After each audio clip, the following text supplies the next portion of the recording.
যে নামাজ পড়ে না ওকে নিয়ে কোনো ফিকির নাই, যে নামাজ পড়ে ওর হাতটা নিচে নামানোর উপরে ওঠানোর জন্য ব্যস্ত হয়ে আছে আর কি। খেয়াল করেন নাই? যে নামাজ পড়ে না কোনো ফিকিরই নাই, যে বেচারা নামাজ ধরেছে ওকে ডেকে আনা হচ্ছে, এদিকে আসো, তোমার নামাজ ঠিক হয় নাই, নামাজ এটা ঠিক করতে হবে, ওই ঠিক করতে হবে। আরে ভাই, যে নামাজ পড়ে না ওর কাছে যাও, তুমি ওকে নামাজি বানাও। আর যারা মেহনত করে মানুষকে নামাজি বানায়, দেখবেন এই এই লোকগুলোকে টার্গেট করে ধরে ধরে নামাজ ঠিক করতেছে। যুক্তিও আছে আবার। যুক্তিটা কি বলছে? যে নামাজ পড়ে না ওর তো হিসেব আরো ডেঞ্জারাস। যে নামাজ পড়ে না ওর কথা বাদ, যে নামাজ পড়ছে ও তো পরিশ্রম করেও রিওয়ার্ড নাকি পাচ্ছে না, এই কারণে ওকে নিয়ে বেশি চিন্তা আমাদের। তো আসলে যে ইবলিসই কিয়াস, ইবলিস একটা কিয়াস করছিল না, যে আমাকে আগুন দিয়ে সৃষ্টি করেছেন আর যে আদমকে মাটি দিয়ে সৃষ্টি করেছেন, আমি কেন ওকে সেজদা করব? এই কিয়াসগুলো বাতিল কিয়াস। আরে ভাই, সে তো নামাজ পড়ছে, অ্যাটলিস্ট সে তো নামাজ পড়ছে। কে বললো যে এই ইখতিলাফি মাসালাগুলোর কারণে নামাজই কবুল হবে না? নামাজ কবুল করার দায়িত্ব কি আপনি নিয়েছেন নাকি? নামাজের মধ্যে সবচেয়ে ইম্পর্টেন্ট জিনিসটা কি? আল্লাহর ধ্যান নাকি আল্লাহর মারিফত, নামাজের মনোযোগ, কনসেন্ট্রেশন, আপনার এই যে কি বলে খুশু, এটা বেশি ইম্পর্টেন্ট না? নামাজে আপনার বাইরের আচরণ সব ঠিক আছে, কিন্তু নামাজে কোনো মনোযোগ নাই, নামাজে কোনো মনোযোগই নাই, কি পড়েন কিছু বোঝেনি না, নামাজ পড়ে আল্লাহকে পাচ্ছেন না, চিনছেন না, নামাজ পড়েও আপনি পাপ থেকে দূরে থাকতে পারছেন না, তার মানে নামাজ কবুল হচ্ছে না। তো নামাজের ভিতরের রুহটা কোথায়, আত্মাটা কোথায়? ভিতরের আত্মা নিয়ে মেহনত কম, বাইরের বিষয় নিয়ে মেহনত বেশি। আল্লাহ পাক মুসলিম উম্মাহকে বোঝার তৌফিক দান করুন। যেখানে কোরআন এবং সুন্নাহর আলোচনা হয় সেখানে দুনিয়াবি কাজ, কথা এবং উচ্চস্বরে কথাবার্তা বলা ঠিক না, শোভা পায় না। হ্যাঁ, যদি এটা কনসার্ট হতো আপনি বলতে পারতেন। এখানে কি আর্টসেল কোনো পারফর্ম করছে? এখানে কি ওই যে কোন জানি একটা মহিলা এখন বাংলাদেশে আছে, আপনারা তো জানেন, মাশাআল্লাহ সবই তো জানেন। শুনলাম যে তার কনসার্টের নাকি পেমেন্ট 20 থেকে 30 লক্ষ টাকা। আচ্ছা, সুবহানাল্লাহ। একজন ইমামের বেতন দেওয়ার সময় আমরা হিসেব করি, তাই না? 10,000 টাকা না 8,000 টাকা, 2,000 টাকা বাড়াতে আমাদের কলিজা কাঁপে। একটা ওয়াজ মাহফিল হবে, সেখানে দেখা যায় যে একজন আলোচক আসবেন, তার হাদিয়া তোহফা দেওয়ার ক্ষেত্রে আমাদের হিসেব করতে হয়।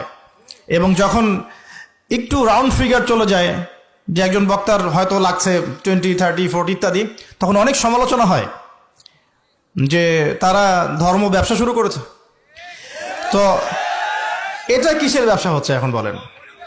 এটা কিসের ব্যবসা? এটা ওয়ান কাইন্ড অফ কি সংস্কৃতির নামে আমরা যুব সমাজকে জেনা শেখাচ্ছি। এবং একটু দাঁড়ান, আমি বলি আগে, প্রত্যেকটা কথাই ঠিক ঠিক বললে তো আমি কনসেন্ট্রেট করতে পারবো না। আর আমি একটা কথা বলি যে দেখুন, কোরআন সুন্নাহর কথাগুলো আমরা ঠিক বললেও ঠিক, না বললেও ঠিক, ঠিক কিনা বলেন? আচ্ছা, এই তো কোরআন এবং সুন্নাহর কথাগুলো আমরা ঠিক বললেও ঠিক, না বললেও ঠিক। তো যাই হোক, দেখেন, একটা এলাকার মধ্যে যুব সমাজদেরকে একত্রিত করে সেখানে যখন একজন নগ্ন অর্ধনগ্ন মেয়ে নাচবে, গাবে, তো এখান থেকে নিশ্চয়ই যুব সমাজ অনেক উপকৃত হবে। যুব সমাজের বেকারত্ব দূর হয়ে যাবে, যুবকদের নৈতিক অবস্থার উন্নতি হবে, তাই না? তারপরে যুবকরা ন্যায় শিখবে, হ্যাঁ, হালাল জিনিস শিখবে, তাই না? যুবকরা ইনশাআল্লাহ জাতিকে নেতৃত্ব দেওয়ার যোগ্যতা অর্জন করবে, তাই নয় কি? যদি তাই না হয়ে থাকে তাহলে এত টাকা পয়সা খরচ করে আমরা এগুলো কেন করি? আমরা কি চিন্তা করেছি যে ইসলাম একটা পরিপূর্ণ জীবন ব্যবস্থা না অসম্পূর্ণ? তো ইসলাম যদি একটা পরিপূর্ণ জীবন ব্যবস্থা হয় তাহলে ইসলামে কি সংস্কৃতি নাই? পরিপূর্ণ মানে কি? পরিপূর্ণ মানে হচ্ছে যে বিষয়টা এমনভাবে পরিপূর্ণ, তো বুঝাই যে গ্লাস, যদি 1 গ্লাস পানি, এই গ্লাসটা কি পরিপূর্ণ? না, খালি আছে। যদি টইটুম্বর থাকতো যেখানে সামান্য কিছু প্রবেশ করার বা সামান্য কিছু বের করার কোনো সুযোগ নাই, তাতে সেটাকে বলা হয় কি? পরিপূর্ণ। এখন আপনি কোরআন পুরোটা ঘেটে ফেলেন, আপনি একজন হিন্দু ভাই হন বা খ্রিস্টান ভাই হন, বুদ্ধিস্ট হন, জিউস হন বা মুসলিম হন, বা আপনি কোনো ধর্মই মানেন না, একজন নাস্তিক মনে করেন, কথার কথা বলছি, আমি উদাত্ত আহ্বান জানাচ্ছি আপনি কোরআনটাকে স্টাডি করেন।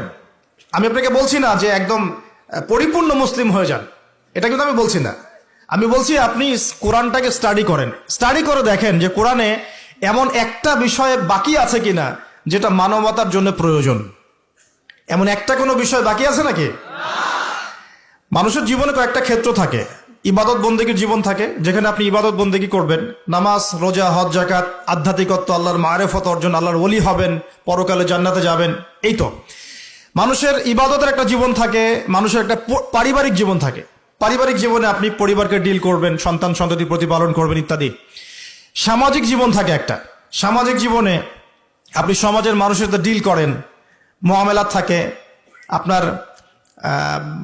কি বলবো, আমরা as a social human being আমরা সমাজে অনেক কাজ করি যেগুলো আমাদেরকে সামাজিক হতে শেখায়। একসাথে আমরা একটা সমাজ গড়ি, একে অপরের পাশে দাঁড়াই, একে অপরের দুঃখ কষ্ট ভাগাভাগি করে নেই। একটা পলিটিক্যাল লাইফ থাকে, যেখানে আপনি আল্লাহর এই জমিনের মধ্যে আল্লাহ পাকের দ্বীনের প্রচার প্রসার করবেন, বা আপনি মানুষের মধ্যে ন্যায়ের মানদণ্ডে বিচার ফয়সালা করবেন। এই তো একটা মানদণ্ড থাকে। আপনার সাংস্কৃতিক জীবন থাকে, আপনার ইকোনমিক সেক্টর থাকে, আপনি ব্যবসা বাণিজ্য করবেন, চাকরি বাকরি করবেন। মানুষের জীবনে এরকম কয়েকটা সেক্টর দিয়ে গঠিত: পরিবার, ইবাদত, আপনার আধ্যাত্মিকত্ব, আপনার সমাজ, আপনার রাষ্ট্র, আপনার এই যে সংস্কৃতি, আপনার অর্থনীতি। এগুলোই তো, বাইরে আর কিছু লাগে? একটা মানুষের জীবনের এই কয়েকটা ফেজ থাকে, অধ্যায় থাকে, এবং আমাদের সবার জীবনে কিন্তু এই অধ্যায়গুলো আছে, আলহামদুলিল্লাহ। এখন আপনি কোরআনটাকে অনেস্টলি পড়েন, নিরপেক্ষভাবে পড়বেন, পক্ষপাতিত্ব করে নয়। নিরপেক্ষভাবে কোরআনটাকে স্টাডি করে দেখেন যে এমন একটা বিষয় কোরআনে বাকি আছে কিনা যেটা একটা মানুষের জীবনে চলার পথে প্রয়োজন হয়। যদি দেখেন যে একটা বিষয় বাকি নাই, তাহলে বুঝতে হবে এই কিতাব সাধারণ কোনো কিতাব নয়, এটা মহাবিশ্বের মহাস্রষ্টা আল্লাহর পক্ষ থেকে নাজিল হয়েছে। আর যখন আপনি বুঝতে পারবেন যে হ্যাঁ এটা আল্লাহর পক্ষ থেকে এসেছে, তখন আপনার একটাই কর্তব্য, এর সামনে আত্মসমর্পণ করা। এর নাম ইসলাম। হাদিসের মধ্যে চলে যান, দেখবেন নবী সাল্লাল্লাহু আলাইহি ওয়াসাল্লামের হাদিস, এই যে মিশকাতের কথাই বলছি, মিশকাতুল মাসাহি বইয়ের মধ্যে দেখবেন যে মাথার চুলটাকে কিভাবে আঁচড়াতে হবে এর জন্য আলাদা একটা অধ্যায় আপনি পাবেন। কিভাবে ইস্তেঞ্জা করতে হয় পাবেন, ইস্তেঞ্জা মানে পেশাব পায়খানা, কিভাবে গোসল করতে হয়, হায়েজ নিফাসে কি করতে হবে, স্বপ্নদোষ হলে কি করতে হবে, খাবেন কিভাবে, আপনি ঘুমাবেন কিভাবে, পোশাক পরবেন কিভাবে, নামাজ পড়বেন কিভাবে, জিকির কেমন করে করবেন, কি জিকির করবেন, কোরআন তেলাওয়াত কিভাবে করবেন, কেন করবেন, ফজিলত কি, সুন্নাতের চর্চা কিভাবে করবেন, পরিবার কেমন করে গঠন করবেন, কোথায় আপনি রিজিকের সন্ধান করবেন, হালাল খাবেন না হারাম খাবেন, হালাল খেলে কি হবে, হারাম খেলে কি হবে, সামাজিকভাবে আপনি কিভাবে চলবেন, সমাজের মানুষের সাথে কিভাবে মেলামেশা করবেন, অন্যের হক নষ্ট করলে কি হবে, ঠিক আছে, আপনি রাষ্ট্র কিভাবে চালাবেন, আপনার সংস্কৃতি কেমন হবে, পোশাক কেমন হবে, এভরি সিঙ্গেল মানে ইনিশিয়েটিভ, এভরি সিঙ্গেল সেক্টর, যেটাকে আমরা বলি এভরি সিঙ্গেল সেক্টর কোরআন এবং হাদিসের মধ্যে ডিটেইলস বর্ণনা করা আছে। সুবহানাল্লাহ। এখন যখন আপনি এটা জানলেন, কোরআন এবং সুন্নাহ পরিপূর্ণ, যার দলিল হচ্ছে সূরা মাইদার 3 নম্বর আয়াত, আল্লাহ পাক বলেছেন আল ইয়াউমা আকমালতু লাকুম দীনাকুম, আজকে আমি তোমাদের জন্য দিনটাকে পরিপূর্ণ করে দিয়েছি। ওয়া আতমামতু আলাইকুম নি'মাতি, তোমাদের উপর আমার নিয়ামতকে পূর্ণতা দিয়েছি। ওয়া রাদিতু লাকুমুল ইসলাম দীনান, এবং তোমাদের জন্য দ্বীন ইসলামকে মনোনীত করে আমি আল্লাহ সন্তুষ্ট হয়ে গেছি। বলেন সুবহানাল্লাহ। আর এই আয়াতটা নাজিল হয়েছে বিদায় হজের ভাষণের সময়। বিদায় হজ কখন হয়েছে?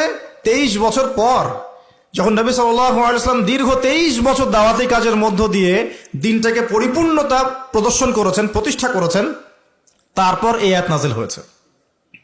এখন ইসলামে কি সাংস্কৃতিক হেদায়েত নাই? আছে। যদি তাই থাকে, তাহলে আমরা কেন এমন সংস্কৃতির চর্চা করব যে সংস্কৃতি আমাদের মধ্যে জেনা ছড়িয়ে দিবে, যে সংস্কৃতি আমাদেরকে নগ্ন মেয়ে আমাদের সামনে উপস্থাপন করছে, যে সংস্কৃতি আমাদের যুব সমাজকে যৌন সুরসুরির দিকে প্রলুব্ধ করছে, আমরা কেন সেই সংস্কৃতির চর্চা করব? আমাদের কাছে কি ইসলামিক সংস্কৃতি নাই? একটু ঠান্ডা মাথায় ভাবেন, সংস্কৃতির কি প্রয়োজন আছে? আপনার কৃষ্টি এবং কালচার মনন, আমরা বলি মন আর মনন, এটা বিশ্বের বুকে আপনি পরিস্ফুটন ঘটাবেন, গোলাপের মতো ফুটে উঠবে মনন। আমাদের কি দাড়ির সুন্নত নাই? আমাদের টাকনুর উপরে কাপড় পরার সুন্নত নাই? আমাদের ঢিলে ঢালা তাকওয়ার পোশাক পরার সুন্নত নেই? আমাদের মা বোনদের পর্দার সুন্নত নাই? আমাদের এই যুব সমাজ যারা তোমরা মানে পশ্চিমা সংস্কৃতির অনুসরণ করছো আর কি, তোমাদের জন্য কি রাসূলুল্লাহ সাল্লাল্লাহু আলাইহি ওয়াসাল্লামের লেবাস এবং পোশাকের কোনো সুন্নত নাই? মিউজিক পছন্দ করেন মনে করেন আপনি, আপনার জন্য কি ইসলামিক নাশিদ নাই? নাই? আপনি ধরেন মুভিজ পছন্দ করেন, ইসলামিক ভালো কোনো মুভিজ নাই? আপনি উৎসব পছন্দ করেন, ইসলামিক উৎসব নাই? আচ্ছা, এর পাশাপাশি এমন উৎসব, এমন সংস্কৃতির চর্চা করা যাবে যেগুলো কোরআন এবং সুন্নাহর সাথে সাংঘর্ষিক নয়। হতে পারে সেটা দেশীয়, হতে পারে সেটা সামাজিক, হতে পারে সেটা আমাদের দীর্ঘদিন ধরে চলে আসছে চিরায়ত কোনো ট্র্যাডিশন। সেটার চর্চা অবশ্যই করা যাবে যদি সেখানে এমন কিছু না থাকে যেটা কোরআন সুন্নাহর সাথে সাংঘর্ষিক। যদি সেখানে এমন কিছু থাকে যেটা কোরআন সুন্নাহর সাথে সাংঘর্ষিক, তাহলে কি করা যাবে? নামাজ আদায়ের পরে অনেকে হাত তুলে দোয়া করে না, এটার মানেটা কি? আপনাদের এলাকাও আছে এগুলা? জি, এটার মানে জানতে চাইছেন, এই তো। দেখেন, সালাম ফিরানোর সঙ্গে সঙ্গে নামাজ শেষ, সালাম ফিরানোর সঙ্গে সঙ্গে সালাত শেষ। আসসালামু আলাইকুম রহমতুল্লাহ, আসসালামু আলাইকুম রহমতুল্লাহ, সালাত শেষ, ঠিক না? ঠিক। এরপরে কোন মানুষ যদি আল্লাহর কাছে তার কিছু চাওয়ার দরকার হয়, তাহলে তিনি হাত তুলে দোয়া করতে পারেন, কোনো অসুবিধা। আর যদি কেউ বলে আমার আল্লাহর কাছে চাওয়ার দরকার আছে কিন্তু আমি এখন দোয়া করব না, পরে করব, এটা তার ব্যাপার, ঠিক না? ঠিক। তবে সালাম ফেরানোর সঙ্গে সঙ্গে আমাদের প্রিয় নবী করিম সাল্লাল্লাহু আলাইহি সাল্লাম কি করতেন? তিনি কিছু দোয়া পড়তেন, কিছু দোয়া, আবার কিছু জিকির করতেন। যেই আমলে, যেই জায়গায় নির্দিষ্ট দোয়ার শিক্ষা দেওয়া আছে, হাদিসে ফরম্যাট আছে, সেখানে হাত তুলে দোয়া না, মুখে দোয়াটা পড়তে হয়। আর এমনি আল্লাহর কাছে বিশেষ কিছু চাঁদা চাইলে হাত তুলে দোয়া করাতে অসুবিধা নাই। এই জন্য সালাম ফেরানোর সঙ্গে সঙ্গে রেডিমেড মুনাজাত না করে, রেডিমেড মুনাজাত বুঝান মানে ইমাম সাহেব তুললো, সাথে আপনারা সবাই, আবার ইমাম সাহেব ছেড়ে দিল, আর্মির ট্রেনিং এর মতো আপনারা সবাই, এটারে বলে হলো রেডিমেড মুনাজাত। ভাই, ইমাম সাহেব বেচারার হয়তো পেটে ব্যথা ট্যাথা কিচ্ছু নাই, গরু টরু চুরি হয় নাই, কোনো অসুবিধা হয় না, সে আল্লাহর কাছে কমন কিছু জিনিস হাত তুলছে। আমার হয়তো পেটে ব্যথা হইতেছে, তো ইমাম সাহেব হাত নামাই ফেলছে, কিন্তু আমার তো আরো দোয়া বাকি আছে না নাই? তো আমি আল্লাহর কাছে আরো চাইবো, কিন্তু আমাদের দেশের নিয়ম হলো ইমামের সাথে হাত না তুললে খোঁচা মারে সাইড থেকে। আরে ভাই, আমি আমার মতো দোয়া পরে করবো, আমি একটু দোয়া ইস্তেগফার জিকির গুলা পড়ে নেই, হাদিসে যেগুলো আছে না, এভাবে গুতা মারবে, হাত তুলস না কেন? আবার ইমাম নামাই ফেললে সাথে সাথে নামাই ফেলতে হবে, দেরি করলে তাও গুতা মারবে। ইমামের সাথে মুক্তাদির সম্পর্ক হলো সালাম ফেরানো পর্যন্ত। কোন পর্যন্ত? সালাম ফেরানো পর্যন্ত। ইমাম যা করবে মুক্তাদি তা, সালাম ফেরানোর পরে কি ইমাম যা করবে মুক্তাদিও তা করবে? তাইলে তো ইমাম যখন বাইরে হবে মুক্তাদিও পিছু পিছু বাইরে হইতে হবে। ইমাম বাসা যাবে, সবাই যে ইমামের পিছু বাসা ঢুকে যাবেন কি? ইমামের অনুসরণ করবেন, ইমাম যা যা করে তা তা করবেন। সেটা কতক্ষণ? সালাম। সালামের পরে আর ইমামের সাথে আপনার কোনো সম্পর্ক আছে? নাই। যদি বলেন না আমি ইমাম যা করে তা করব সব সময়, তাহলে তো ইমাম নামাজের পরে ওনার বাড়িতে যাবে, আপনি ওনার বাড়িতে চলে যান। কি বলেন? সালাম ফিরানো শেষ, ইমামের সাথে আর আমাদের কোনো কাজ। এখন আপনার যদি দোয়া করতে মনে হচ্ছে আল্লাহর কাছে, নামাজের পর দোয়া কবুল হয়, সেই হিসাবে আপনি হাত তুলে কি করেন? দোয়া করেন, কোনো অসুবিধা নাই। কথা কি বুঝাতে পারছি? কিন্তু এটাকে আবার সিস্টেম অনেকে মনে করে সালাম ফেরানোর পর অটোমেটিক হাত একটু তোলে, কিছু পড়েও না, তোলে আর মুছে, আছে না নেই? এটা আরেক পাগলামি, এটা আরেক পাগলামি, এটা ইসলাম শিখায় নাই। দোয়া করার জন্য হাত যদি তোলেন, তাহলে আল্লাহর কাছে কিছু চাইবেন, আল্লাহ আমাকে রুটি দেন, রুজি দেন, চাকরি দেন, মাফ করে দেন, কিছুটা চাইবেন। অনেক লোক আছে আল্লাহুম্মা আমিন, আলহামদুলিল্লাহ রাব্বিল আলামিন, শেষ। আছে না নাই? এটা দোয়ার নামে তামাশা। আমরা বেশিরভাগ লোক নামাজের পরে এগুলা বুঝি না। নামাজের পরে, ফরজ নামাজের সালাম ফেরানোর পরে আপনার প্রথম কাজ হলো, কোন কোন হাদিসে আসছে একবার আল্লাহু আকবার পড়বেন, তবে বেশিরভাগ হাদিস দ্বারা বোঝা যায় 3 বার আস্তাগফিরুল্লাহ পড়বেন। আস্তাগফিরুল্লাহ, আস্তাগফিরুল্লাহ, আস্তাগফিরুল্লাহ। এরপরে পড়বেন আল্লাহুম্মা আনতাস সালাম ওয়া মিনকাস সালাম। আর অনেকগুলো দোয়া আছে, এগুলো নবীজি সব কোথায় কোথায় পড়তেন? সালাম ফেরানোর পরে। সেইগুলো পড়ার খবর নাই। ওই যে রেডিমেড মুনাজাত, লেফট রাইট, লেফট রাইট, এটা কি দোয়া ভাই? একজন গরিব যদি আপনার কাছে পয়সা চায়, আইসা বলে যে পয়সা দেন, দিবেন আপনি? হাত পাইতে খাড়াই থাকা লাগে, ঠিক না? তারপরে না দেয়, আপনি বললেন দেন, আচ্ছা না দিলে না দেন, দিবে আপনারে? এক শাশুড়ি জামাইকে জিজ্ঞাসা করতেছে, বাবা পিঠা খাইবা? আম্মা কি পিঠা? না খেলে না খাও। এরকম হয়ে গেল না ব্যাপারটা? আপনি আল্লাহর কাছে হাত তুলতে না তুলতে নামায় ফেলালেন, তা আল্লাহ আপনারা কিভাবে দিবে?